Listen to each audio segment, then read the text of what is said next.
Olá, meus amigos. Boa noite a todos. Muito boa noite. Paz e bem. Iniciando pela Sociedade de Estudos Espíritas Casa de Francisco, domingo, a nossa reflexão em torno do Evangelho segundo o Espiritismo. Esse é um momento em que a cada dia a Sociedade de Estudos Espíritas Casa de Francisco vem com um voluntário para que nós possamos juntos refletir um pouco acerca do Evangelho de Jesus e, além dessa reflexão, incorporarmos em nossa prática, em nossa vida familiar, social, no mundo em que vivemos o Evangelho de Jesus, fazendo com que nós possamos ter mais paz, mais alegria de viver, mais coragem para enfrentar os desafios da existência. Agradeço a participação daqueles que nos ouvem. O meu pedido é apenas para saber se está tudo ok com som e imagem, para que a gente possa juntos iniciar a nossa reflexão.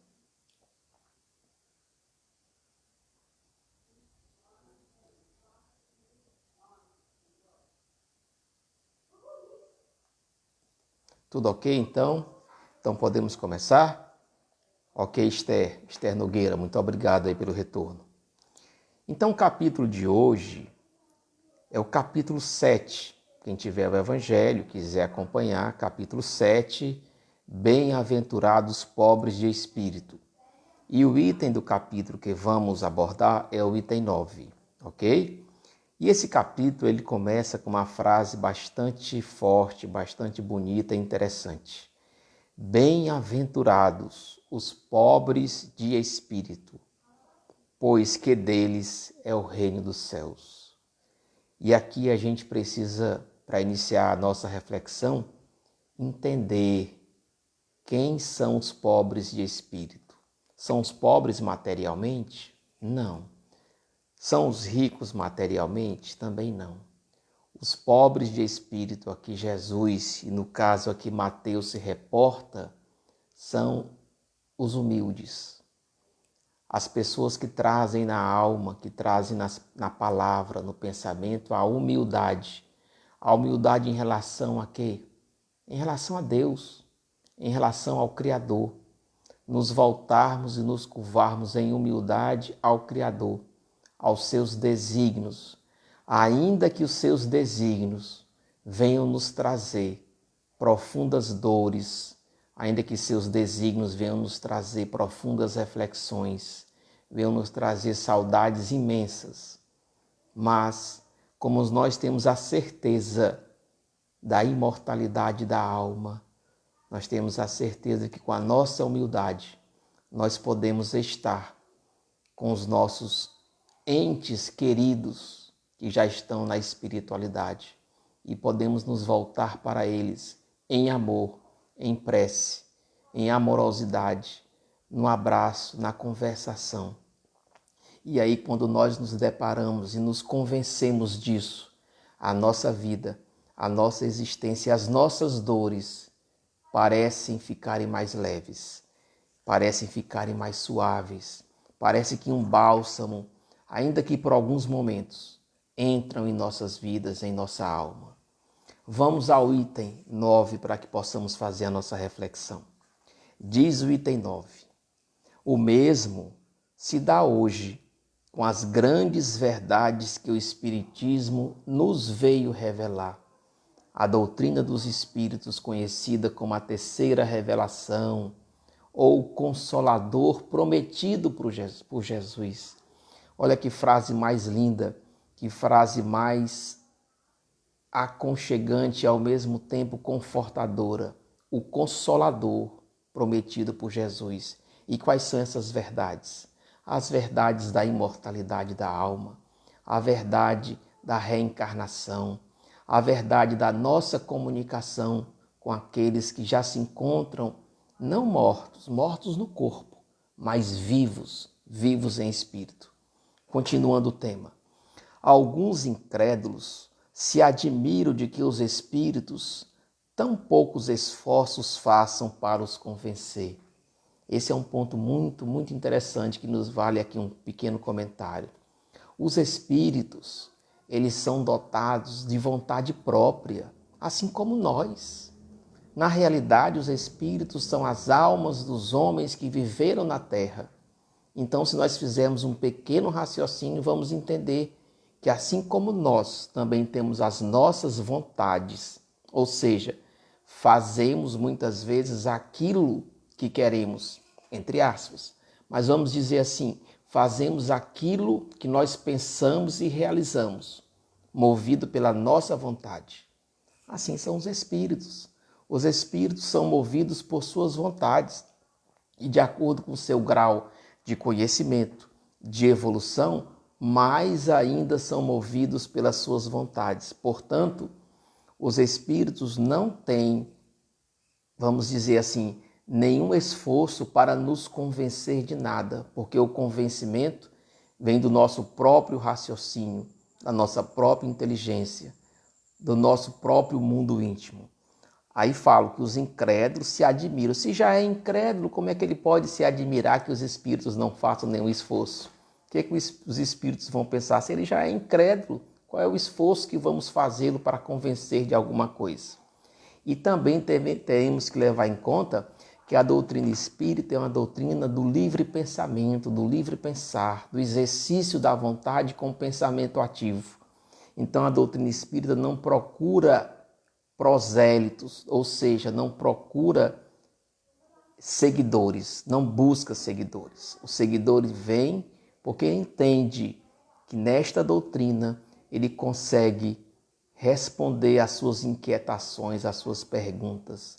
Então é uma doutrina que não busca o seguidor, não busca pessoas para se aglomerar como se fossem seguidores, não. Nós buscamos aquele que busca a verdade, aquele que busca o conhecimento, aquele que busca respostas. São nas perguntas que encontramos as respostas. Esse é o grande objetivo da doutrina. A razão está em que estes últimos cuidam preferentemente dos que procuram, de boa fé e com humildade, à luz do que daqueles que se supõem na posse de toda a sabedoria e luz, e imaginam talvez que Deus deveria dar-se por muito feliz em atraí-los a si, provando-lhes a sua existência. Se a gente lê isso aqui, a gente pode imaginar, será que ainda no mundo existem pessoas que pensam assim, que Deus é que deveria atraí-los e provar sua existência? Provavelmente sim. Provavelmente ainda temos no mundo pessoas que pensam dessa forma. Que é o Criador que tem que se voltar para a criatura. E é o inverso. A criatura é que deve se voltar para o seu Criador. O poder de Deus se manifesta nas mais pequeninas coisas, como nas maiores. Está lá no livro dos Espíritos. Olhais tudo que não é obra do homem e verás que é a obra de uma inteligência maior. É a obra do Criador. Olhai para o universo. O universo é obra do homem? De algum engenheiro? De algum químico? Não. O universo é obra de Deus. Portanto, Deus se manifesta nas mais pequeninas coisas como nas grandiosas.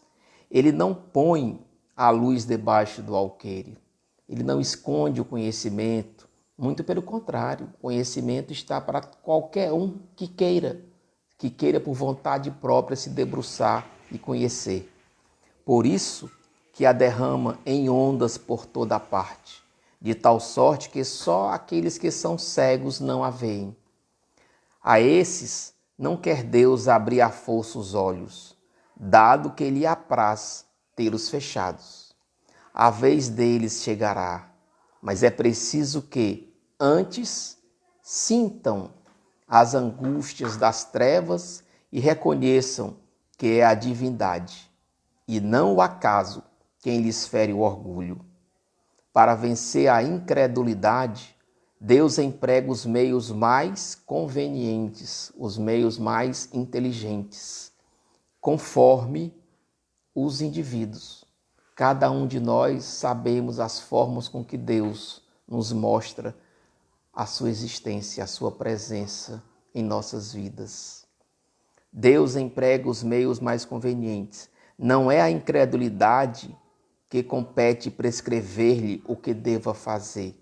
Nem lhe cabe dizer, abre aspas, se me queres convencer, tens de proceder dessa ou daquela maneira, em tal ocasião e não em tal outra, porque essa ocasião é a ocasião que mais me convém. Pessoas que, além de serem incrédulas, elas mostram como deve ser o procedimento de Deus para convencê-la de alguma coisa. Novamente nós estamos aí nos voltando à criatura, querendo que o Criador os convença de alguma coisa. O que está faltando? Faltando a humildade. Por isso que esse capítulo é bem-aventurados os pobres de espírito. Não se espantem, pois, os incrédulos, de que nem Deus, nem os espíritos, que são os executores da sua vontade, se lhes submetem às exigências. Jamais irão se submeter às nossas pequenas exigências do nosso mundo ainda restrito, míope e pequeno. Inquiram, perguntem de si mesmo o que diriam se o último dos seus servidores se lembrasse de lhes prescrever fosse o que fosse. Ou seja, pergunte se o último dos seus funcionários, seguidores, adeptos lhe perguntasse ao mestre aquilo que o mestre deveria falar para convencê-los. Deus impõe condições e não aceita as que lhe queiram impor. Escuta bondoso os que a ele se dirigem humildemente e não os que se julgam mais do que ele.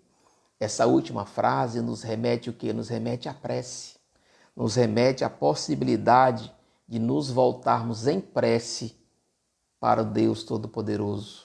E aí sim, ele nos escuta. E aí nos escuta a nossa humildade, o nosso momento de reflexão e prece.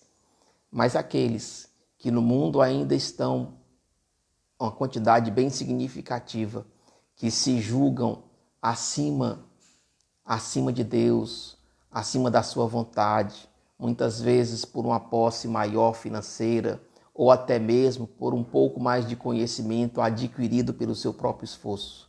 Mas a grande verdade, meus queridos amigos, é que bem-aventurados que são pobres de espíritos, porque conseguem se voltar para Deus em prece, porque conseguem estar no pensamento irmanados com a espiritualidade e, consequentemente, recebendo a inspiração, recebendo a proteção, recebendo os fluidos que nos vêm trazer a coragem, a força para o enfrentamento das nossas necessidades. Portanto, finalizando esse nosso comentário, o comentário dessa noite é para agradecer a cada um de vocês a oportunidade que tive de estarmos juntos. Desejar a vocês um domingo de paz, um final de domingo e uma noite tranquila, abençoada, protegida, e que o início da próxima semana seja repleto de alegrias, de coragem para enfrentarmos as nossas vidas, os nossos desafios, as nossas existências, mas sempre com humildade. Nos voltar para Deus sempre com humildade e nunca deixaremos de ser assistidos. Uma noite de paz a todos. Muito obrigado.